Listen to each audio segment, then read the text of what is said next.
opinions and views expressed in the following program are those of the speakers and the host, and do not necessarily reflect those of Yoakley Scott Corporation and your sports network. Yeah, I've been closer to Jesus before, so can you help me out? Oh, can you help me out? Am I on my own? Am I on my own? But can you help me out? Am I on my own? Am I on my own? Or can you help me out? Can you help me out? I've been scared to look in my soul.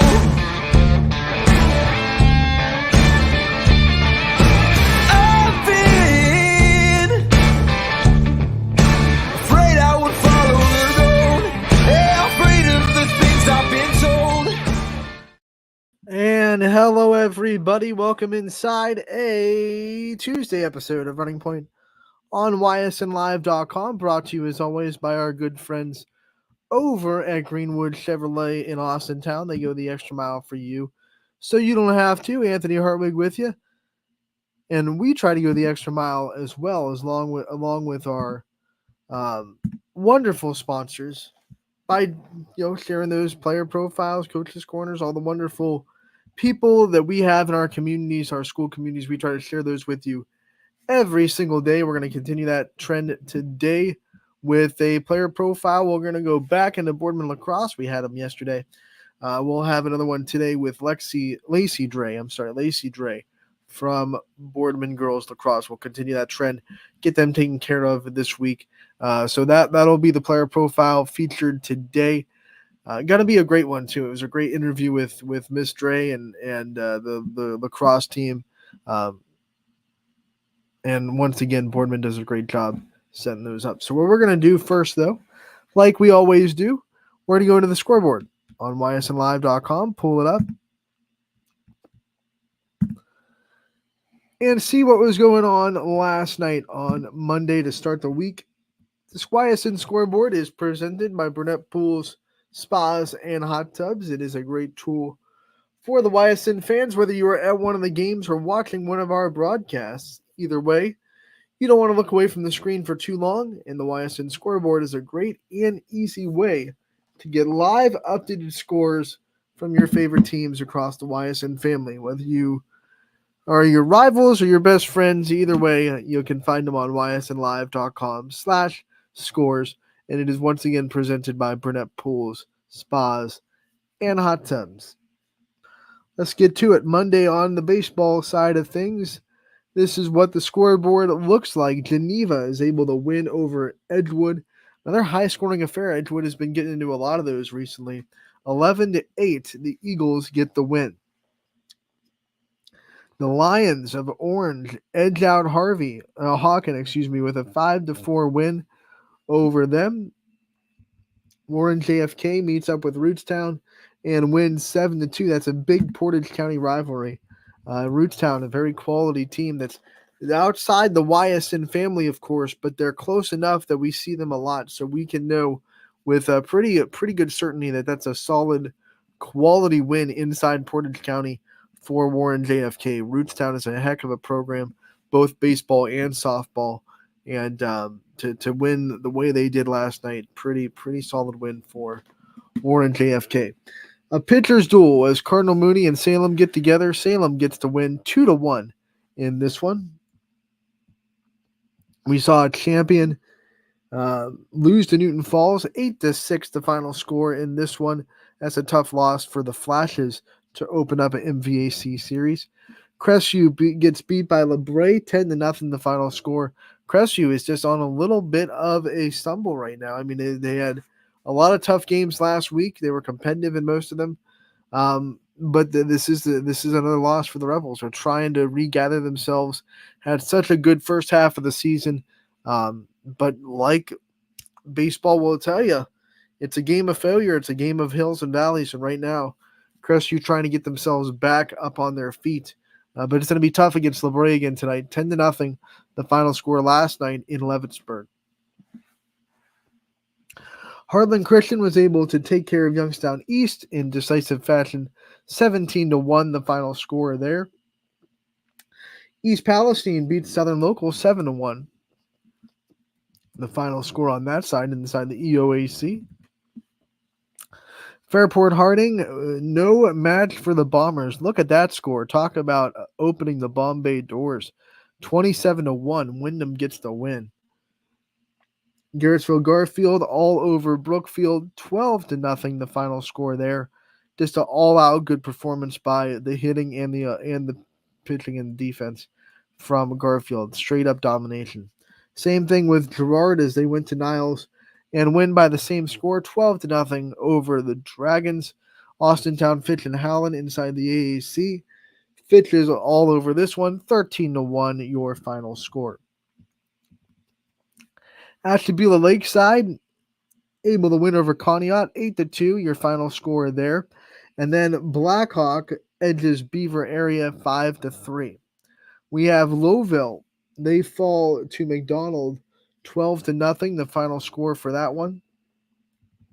And then a very interesting one. Poland came in with a 13-1 record, but Hubbard at home protects the nest against the Bulldogs, 6-3, the final score in this one. And that is one we will come back and definitely talk about when we get through the scoreboard. Like we always do, we go through the scores first. If you're joining us for the first time, go through all the scores, and then we'll circle back, break down some of these matchups, talk about some of the big performances from the night.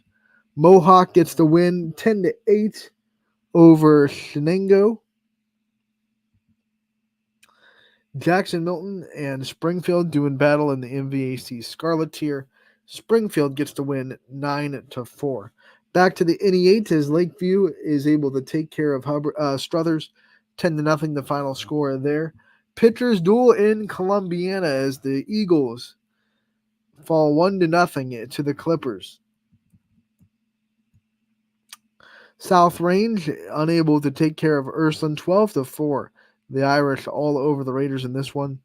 It's a really good pitching staff that doesn't give up a lot of runs very often. So Ursuline bats were definitely seeing the ball well, and scoring 12 runs against South Range is not an easy thing to do. Waterloo all over Sebring in game one of their doubleheader, 24-2. The final score there. Middle Ridge gets the big win in the MVAC Scarlet tier over Western Reserve, 8-1.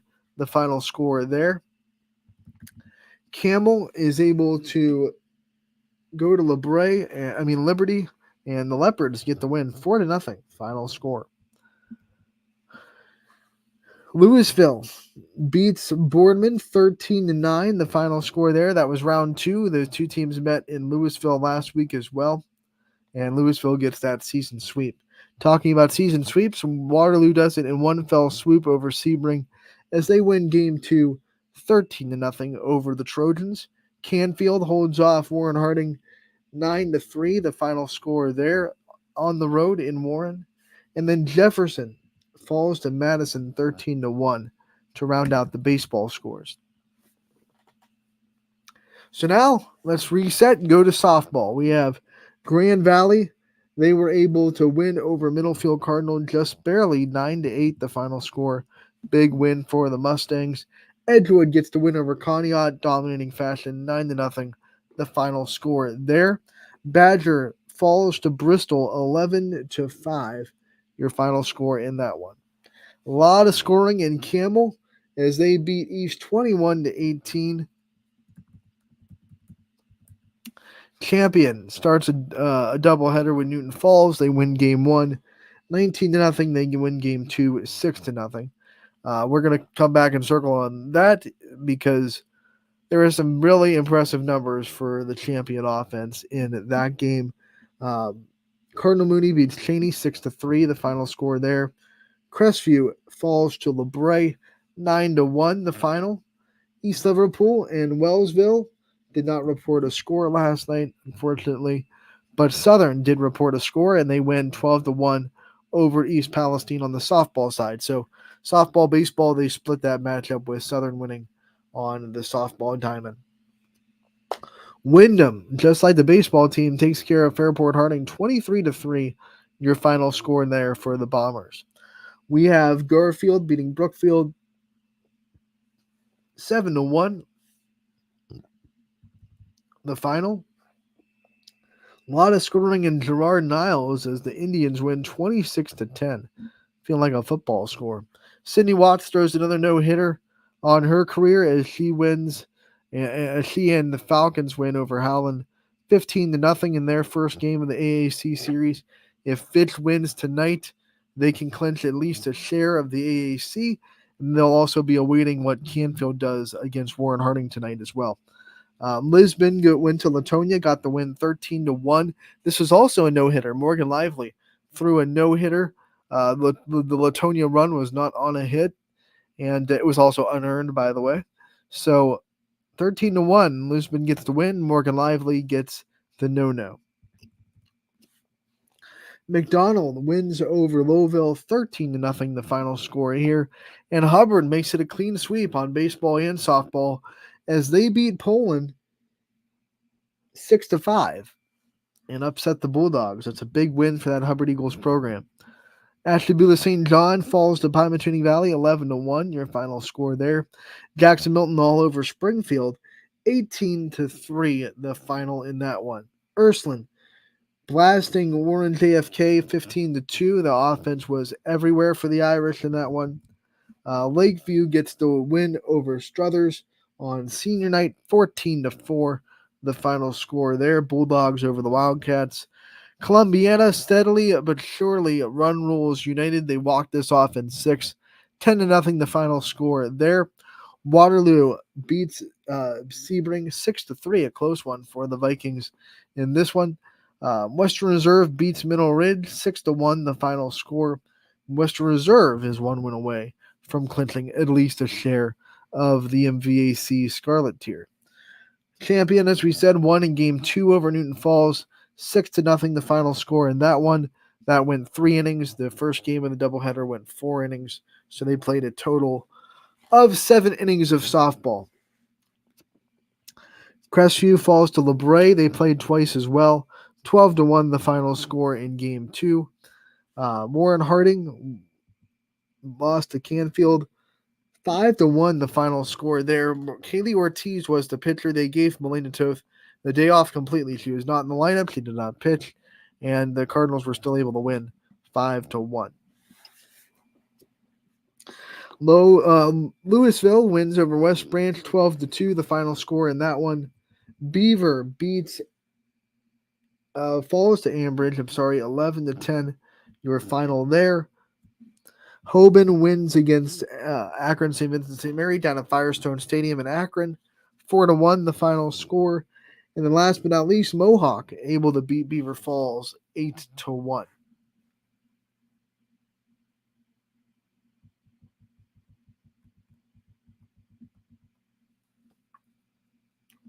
So now let's circle back, talk about some of these games, some of the big ones of the night, and go over the stats and how these games broke down. We'll go back up to baseball. First game I want to talk about is the JFK game against Rootstown. Like I said, Rootstown, a very good, solid opponent for JFK. We know that Rootstown is a quality program on both baseball and softball, so this is a pretty impressive win for the Eagles. They'll play Rootstown again tonight as well at home. So here's the box score for JFK. I mean, Michael Condolian had a big game, 2 for 4 with 2 RBI.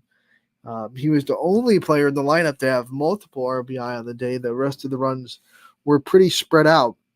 Carfangia got an RBI. How about this? Caleb Hadley was perfect on the day. 3 for 3 with an RBI and 2 runs scored. They did not retire him. It's pretty hard to retire. He got an RBI from Lapola. Andrew Lapola, who went 2 for 3 with an RBI, 2 runs scored. And then he had an RBI as well off the bench in a pinch hitting situation, which is pretty impressive. when you come off the bench. That was, sorry, I lost the box score. That was Trevin Rink that got the RBI off the bench as a pinch hitter. So that was the offense for JFK, and then the pitching did a pretty good job against Rootstown as well. As Jaden Rischel went all 7 innings, gave up just 3 hits, no earned runs, 7 strikeouts, 2 walks. I think 7 and 2 would be a great strikeout to walk ratio that any coach would take any day of the week. So a good balanced offense for Warren JFK is 1, 2, 3, 4, 5, 6 different hitters knocked in runs. They had 7 runs on 11 hits, 2 errors. Rootstown had 2 runs on 3 hits, 1 error. Rootstown actually took a lead too in the first, 2-0 after 1. JFK tied it in the second and then took the lead in the third, never looked back from that point on. So just a good all-around game from JFK.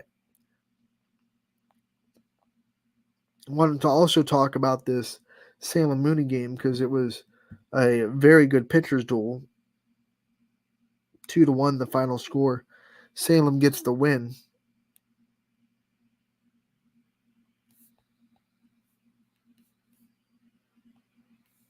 And you look at how this game kind of broke down. Salem had 1 run in the first. Cardinal Mooney tied up in the 5th, and then in the bottom of the 7th, it is a walk-off for Salem as Keegan Somers hits the walk-off single to give the Quakers a 2-1 win over Mooney. Final box score, 2 runs, 5 hits, 2 errors for the Quakers, 1 run, 4 hits, no errors for the Cardinals.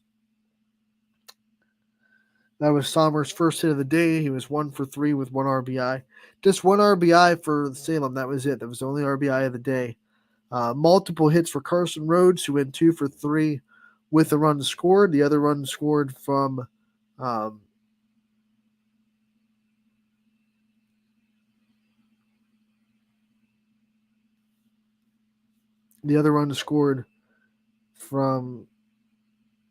Troy Gibson, got the other run. And pitching-wise, which is the highlight of this day, Kyle Burt got the win, went 6 innings. I'm sorry, Cardinal got the win. I don't know why it says Cardinal Mooney on the scoreboard. That messed me up. It's Middlefield Cardinal. They got the win. I was totally mixed up in the box score. They got the win 2-1.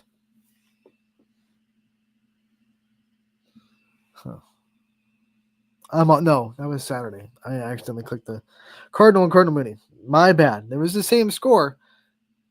Human error. That is all human error. So we go back to Salem walked it off in the bottom of the 7th. I was so confused there for a minute.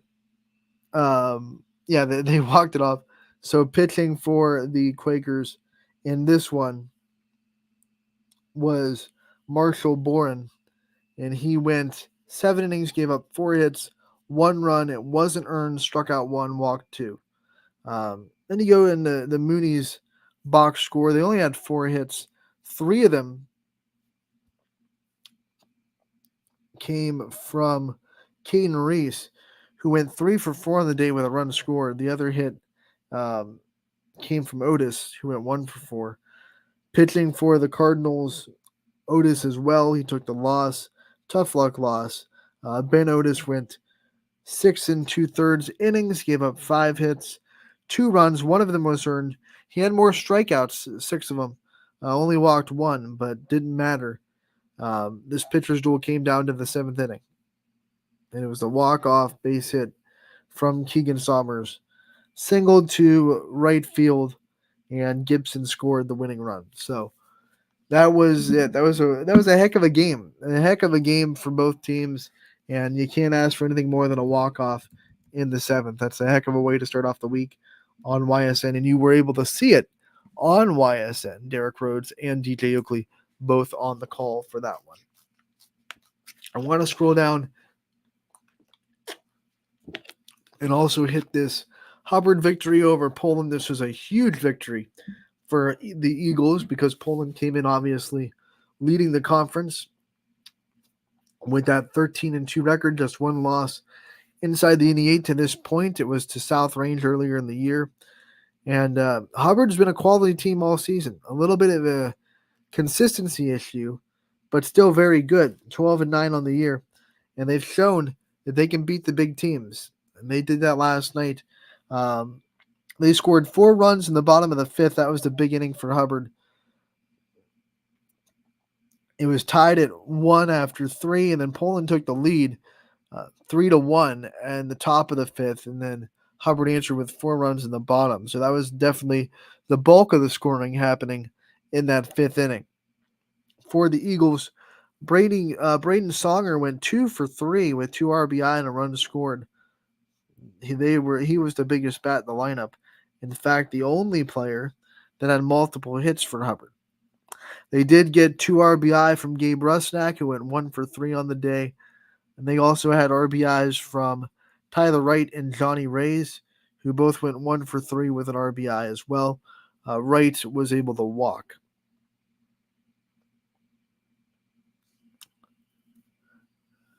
Then you look at the pitching for Hubbard. It was Wright that got the win. He went 4 2/3 inning. I'm sorry, actually Songer got the win. But Wright got the start. He went 4 2/3, gave up 4 hits, 1 earned run, 3 runs total, struck out 6, walked 4. And then Songer came in, pitched the last 2 1/3, gave up just 1 hit, struck out 4, and he was charged the victory for the Eagles. For Poland, tough one to handle. Looking at their offense, it was Matt Paparotis that led the charge. He went 2 for 4 with a run scored. 2 RBIs from Jacob Hayes. He went 2 for 4 with 2 RBI. And those are the only 2 RBI in the lineup for Poland. Those 2 were also the only 2 with multiple hits. They had 1 hit from DeLulo.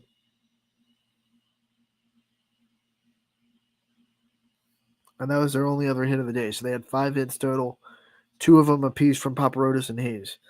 And that was pretty much it for their offense. Hubbard's pitching did a really good job. Only 1 earned run out of their 3 scored. That's how you step up for your team. So Hubbard, a big victory over Poland. They'll play them again tonight at Poland. And it would be really big if they were able to sweep the Bulldogs in an E8 play. We go to softball now. A couple games to talk about.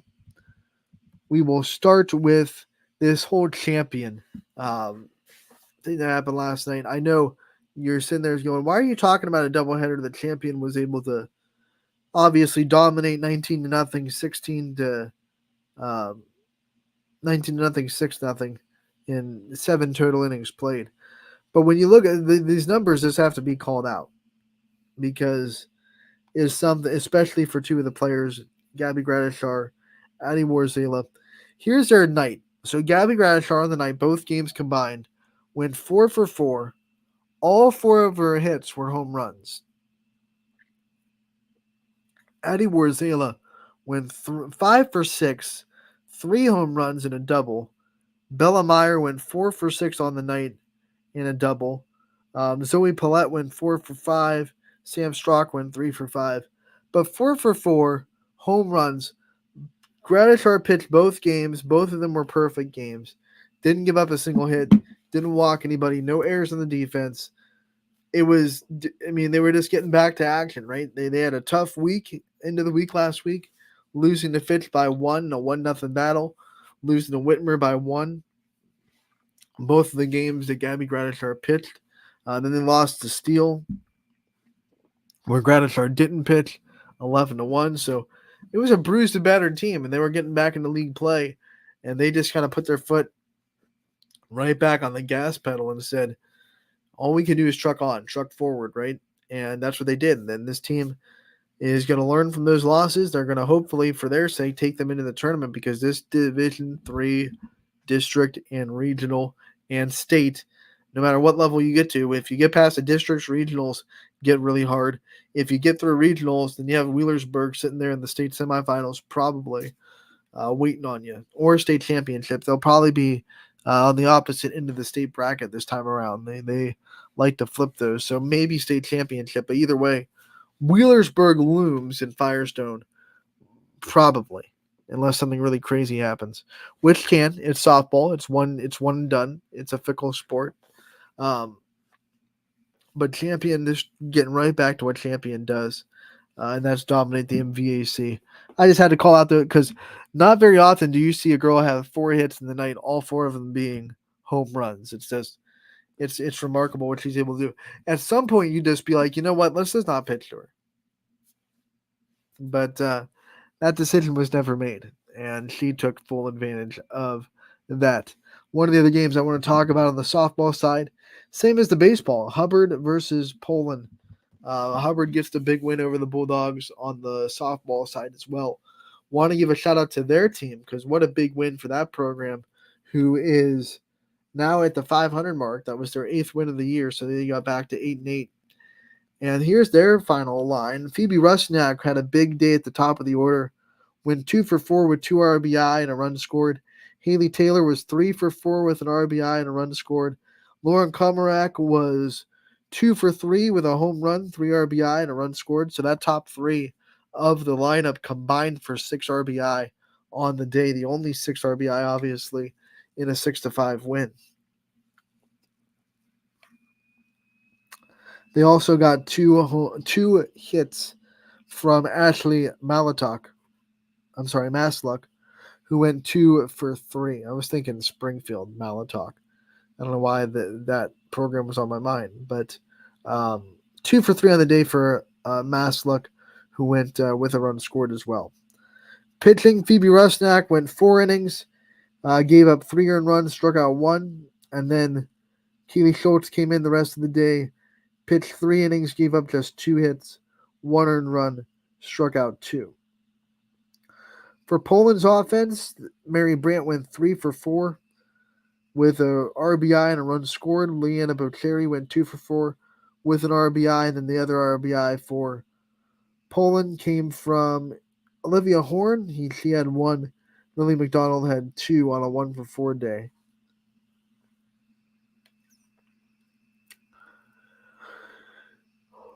Horn picked up the loss for Poland. She went 3 2/3, gave up 9 hits, 5 earned runs, struck out 2, walked 1. McDonald came in relief, gave up just 1 run on 1 hit on 2 1/3 innings pitched. So a big offensive day for Hubbard, and the pitching did enough. The final line for both teams, Poland had 5 runs on 12 hits and no errors. Hubbard had 6 runs on 10 hits, no errors. So Hubbard just took advantage of a little bit more scoring opportunities. They had a 2-0 lead after 2, a 3-1 lead after 3, and then a 5-3 lead after 5. Poland made it 5-4. Hubbard made it 6-4. Poland scored 1 run in the 7th, but couldn't get the final run across. Last out of the game was McDonald. They were able to get her to fly out on a 2-0 count to center field to end the game. Hubbard and Poland are going to play tonight at Poland for round 2 of that one in the NE8.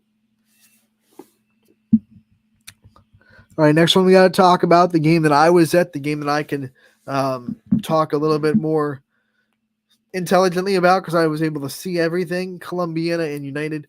Columbiana wins 10-0, and I was saying this. Scotty Mentor joined me on the broadcast, by the way, so if you get a chance to go watch it back, please do because he did a really good job, and that was his softball debut as a broadcaster, and gotta love Scotty. He'll be with us tomorrow on the show. 10-0 the final score. But this was a very competitive run rule win. As crazy as it sounds. The difference was pretty simple in this game. When Columbiana had opportunities to score, they got the timely hits. United did not. There were 4 straight innings where United had runners in scoring position with 1 out. And every time Columbiana and Mackenzie Gamble wiggled themselves right out of it, didn't give up a run. So United just was missing that timely hit. They could not get it. There were a couple of big plays. The biggest play of the day was the first time they had runners on second and third. Probably the momentum play, too. Who knows if this really changed the mentality of United going forward, but it was still a close game. I believe 4-0, if I'm not mistaken. United has runners on second and third, and one out. They have Sam Lippiott at the plate, who is their best hitter statistically. And Perkins tries to pick off the runner at third. The throw goes into the left field, and then the runner at third goes, right? They're trying to score. But Caitlin Pleska does a really good job covering, gets it before it goes too far into the grass, and then throws a dart to home and gets the out of home. So all of a sudden, 2 outs for United with a runner on third, and then they get Sam Lippiott to pop out. So that was the big start of wiggling out of damage. The next 3 consecutive innings, United once again put runners in scoring position. They had their opportunities to really make this a game. They just could not get that timely hit. Timely hits are so important. It doesn't matter how many hits you have, how many times you get on base. If you can't get that hit when you need it the most, it erases it. And that's what happened. United never got the hit when they needed it the most, and eventually Columbiana's offense broke through. They were slowly but surely kind of causing pressure, but then not being able to capitalize. Matty Zines did a good job holding him, keeping her team in the game. And then in the 6th inning, the dams kind of broke. And Columbiana had a big 6th inning to walk it off and run rule the Eagles 10-0. But very competitive 10-0 game, and a game that United had plenty of opportunities to really be in and be competitive in. Timely hitting. Just got to get those timely hits. Let's go over the stats from this game. Both Caitlin Pleska and Mackenzie Gamble both hit home runs. And honestly, Caitlin Pleska came dang close of hitting a couple of more. 2 more balls that were hit to the fence. So she was 2 for 4 with the home run, 3 RBI, 2 runs scored. Mackenzie Gamble was 2 for 4 with the home run, 2 RBI, and a run scored. Cam Perkins had a heck of a day at the plate, 3 for 4 with her day, 2 RBI, 2 runs scored. Ava DeVanzo was 2 for 3 with 2 RBI and a run scored. And then 1 RBI at the bottom of the order from Elena Johnson, the 8-hitter. She went 2 for 3 with an RBI. Marin Hepler had a leadoff double, came around to score, but then they held her in check the rest of the day. She was 1 for 4. On the United side, they had a perfect day at the plate from Maddie Lucas. She went 3 for 3, was not retired. Jocelyn Irie went 1 for 2. Chloe Angelo went 1 for 2. And Brinsley Hiscox went 1 for 2 as well. So that was the lineup for United. They were able to only work 1 walk, and it was Irie who walked once. Gamble in the circle, 6 innings pitched, 6 hits, no earned runs, 7 strikeouts, 1 walk. And then Zines in the circle went 6 1/3, gave up 14 hits, 7 earned runs, struck out 1. But like I said, a lot of those runs came in the final inning. 4 runs in the 6th to walk it off. So that does it for our kind of recap of last night. We talked over some of the big games. Obviously, we recapped. Keep saying odd last 2 days. Driving me nuts. I don't know if it's been unconscious and I've been saying it a lot all the time, but you guys ever kind of notice when you're saying something a lot and then it's driving you crazy because you can't stop now? That's happened to me like the last 2 days. Every time I say the word obviously, I realize it and I go, what am I doing? It's like every time. Struggle bus today, but we're going to be fine. We're going to be fine. Everything is all right. We go into a commercial break. When we come back, we will get the player profile from Boardman Girls Lacrosse. We have Lacey Dre on tap for you after this commercial break, brought to you by Greenwood Chevrolet in Austintown. 21 News delivers the news as it happens, using the latest technology, from where it happens.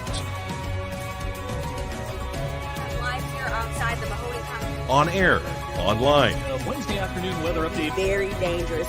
and on the 21 News social media platforms. From on the road right now. 21 News, the Valley's only locally owned source for trusted news since 1953. Craftsmanship to us is 60 years of pride and dedication. Passed down from generation to generation. The hardwood floors that your kids take their first steps on. The solid wood doors you quietly close at night. The things we create day in and day out are the products that end up turning your house into a home. At Baird Brothers Fine Hardwoods, uncompromising quality and craftsmanship built our business. And it will keep us moving forward for generations to come. Going the extra mile at Greenwood Chevrolet means we want to take care of the community that takes care of us too. And we have to work together always. And that's how you stay in business for 40 years. You know, I love being a helper because when I help somebody, it makes me feel good. It means a lot that I can make a difference in others' lives. So I will do everything I can and just being there for them every step of the way. I want them to know within the first 5 minutes that they could depend on me. That's what going the extra mile means, only at Greenwood Chevrolet. Before the lights come on, before the workday begins, before a long day is ended, or it's time to have fun. It all starts with the people at Joe Dickey Electric.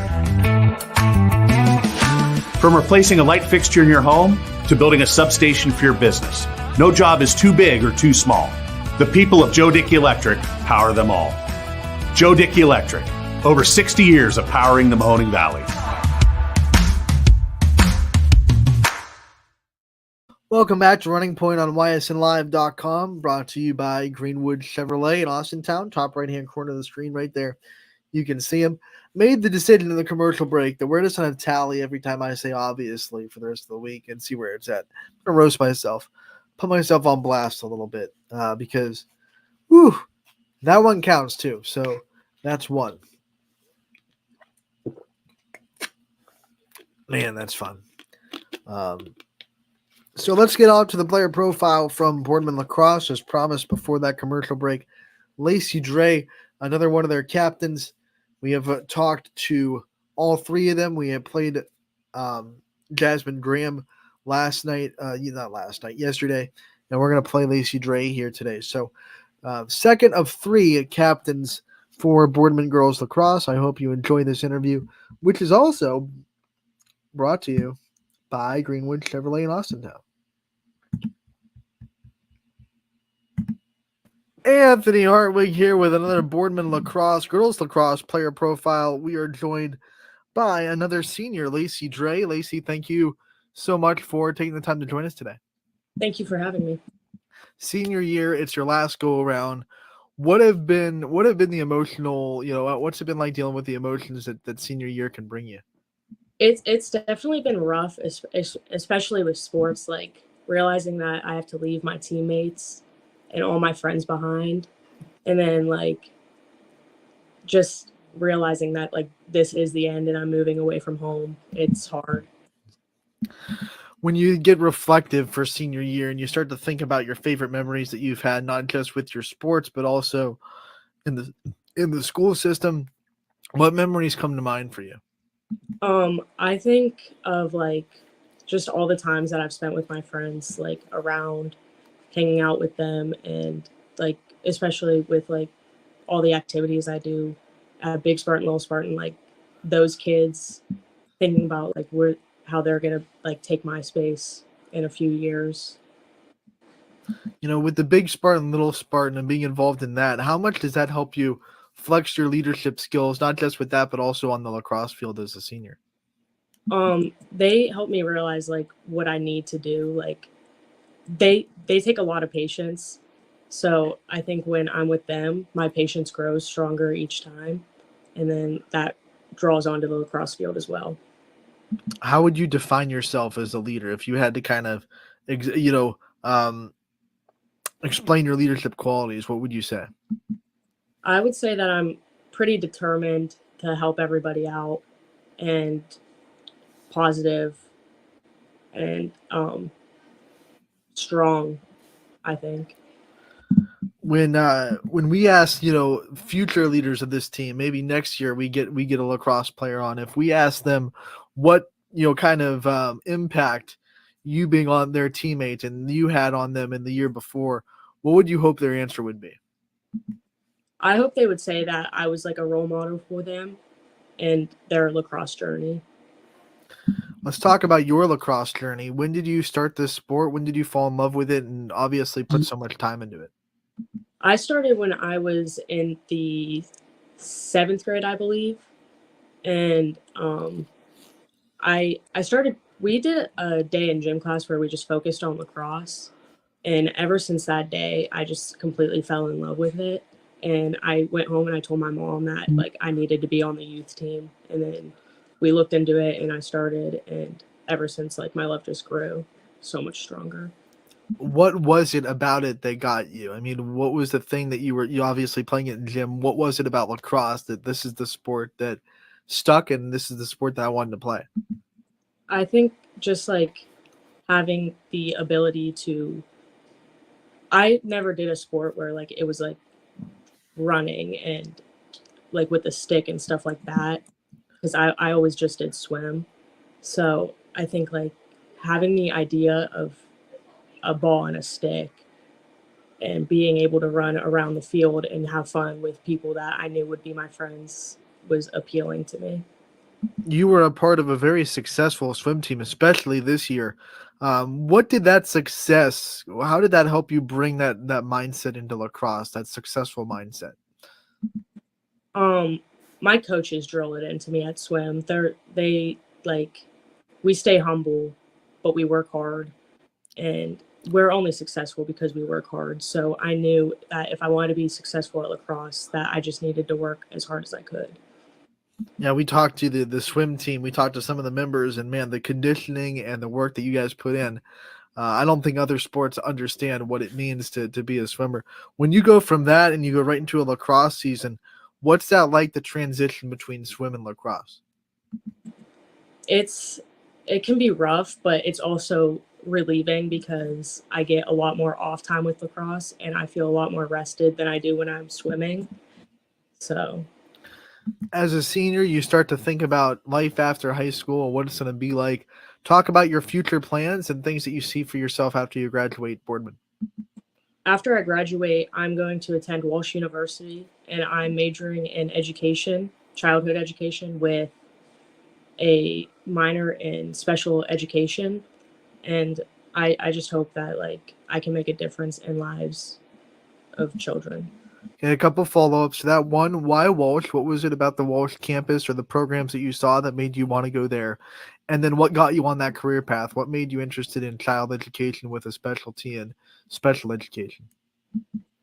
I chose Walsh because I have a few friends that go there and they absolutely love it. So then when they were talking to me about it and they were like, you should tour it. So I did, and everything about the campus, it was beautiful there and everybody was so nice. And I knew I could see myself being there.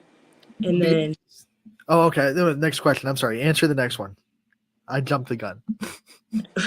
And then what got me into education was my sister majored in education when she was in college. And I was very young. I was like 5, and seeing her in that, I picked up on it. And then I steered away from it into like middle school. And then my freshman year, I started working at Boardman Swim Club. So I'm with kids all the time and I love them. And I just knew that I would be happy if I was a teacher. All right. So be honest, did the Sonic Drive-In right next to Walsh, did that help that decision at all? I would say it was more so the Starbucks. Oh, the Starbucks. Okay, well, that's good too. But I'm a fan of Sonic. When we talk about the things that you're going to miss the most about Boardman, what are you going to miss the most about this community and being a part of it? I think I'm going to miss all of the people. They're all amazing, and it's definitely hard to leave it. My family's here, so that's going to be really hard for me.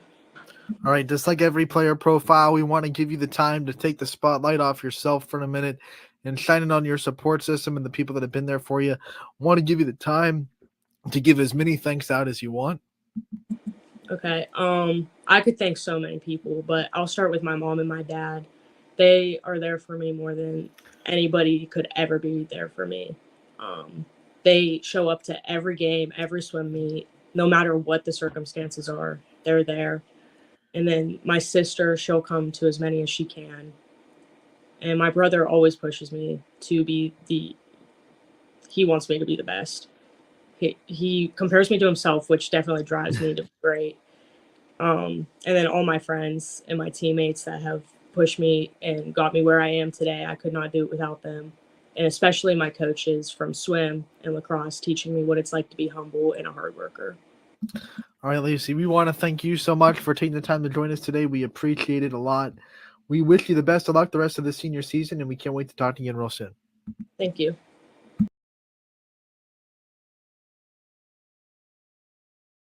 That was Lacey Dre from Boardman Girls Lacrosse, another captain, and we will play the third one later on this week as well. So if you're waiting for that last captain of the lacrosse team, don't worry, we got her.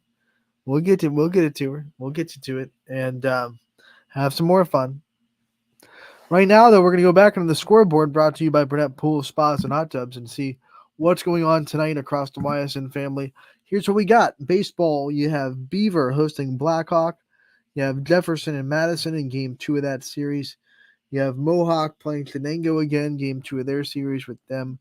Grand Valley and Wycliffe squaring off. You have Fitch and Howland playing another AAC matchup there. Boardman travels to South Range. Brookfield goes to Garrettsville Garfield. Badger hosting Cheney. We see Ashley Beulah Lakeside hosting Conneaut tonight. Edison traveling to Heartland Christian. Louisville will be hosting North Canton Hoover. Hubbard goes to Poland to try to sweep the Bulldogs in 88. Jackson Milton goes to Springfield. LeBray goes to Crestview, and Lakeview goes to Struthers. Liberty making the trip to Camel, and then Lowville to McDonald. Maplewood to Pymatuning Valley. Middle Ridge travels to Western Reserve to try to get that sweep. Newton Falls will try to sweep the Flashes on the road in Champion. Niles going to Girard. Rootstown going to Warren JFK for Game 2. Harding versus Canfield, Game 2. The rivalry between West Branch and Salem going on tonight in Salem. And then Hoban hosting St. Ignatius. On the softball side of things, we see Mohawk. They host Hopewell. Grand Valley hosting Lakeside. Austintown Fitch will travel to Howland. Same with Hubbard traveling to Poland. Both those teams going for a sweep. And Jackson Milton also going for a sweep as they go to Springfield. LeBray and Crestview played twice last night, so that series should be done. Lakeview going to Struthers. Liberty traveling to Camel. Lowville will be at McDonald tonight. Maplewood going to Pymatuning Valley. Marlington making the trip to Salem. Game 2 between Western Reserve and Middle Ridge, this time happening in Berlin Center. Niles going to Girard. Boardman gets back to action as they will host Riverside. That is a game that happens every year, a good relationship between the Beavers and the Spartans. Warren Harding goes to Canfield for Game 2 of that series. Beaver Local will host Wellsville. And last but not least, South Range travels to Ursuline. Let's go over the games that will be on the network tonight and what broadcasters will have you covered. When it comes to baseball, we have 7 games on the network tonight. We'll have Eric Hughes at Mohawk covering them against Chenango. DJ Oakley will be at South Range for Boardman and South Range.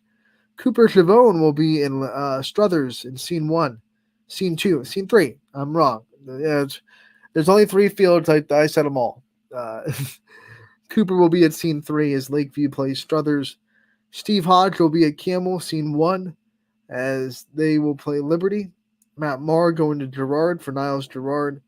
And then Derek Rhodes will have you covered for Salem and West Branch. Louisville and Hoover will also be on the network tonight. I will be at Western Reserve for their matchup with Middle Ridge. It's going to be the only softball game on the network tonight. Make sure to check out all the games at ysnlive.com/live and enjoy the night of baseball and softball. That is going to do it for today's episode of Running Point. We want to thank you guys so much for tuning in like you do every day. You get to, well, I don't know why you let one to spend your lunch hour with the Giacomo that says, obviously 500 times in a broadcast. But obviously you do. You see that? That's a 3. That's 3. 3 on the count. We're counting. We're going to count them up at the end of the week. We'll come back and see how many times I say that word. I'm not giving you a fourth one. We'll be back tomorrow with Scotty Mincher. Running Wednesdays. We'll be back tomorrow as well, episode 3, and we'll have some fun. We'll also recap the action from tonight. Thank you so much for tuning in again. We will be back tomorrow. Like I said, Running Point, always brought to you by our good friends over at Greenwood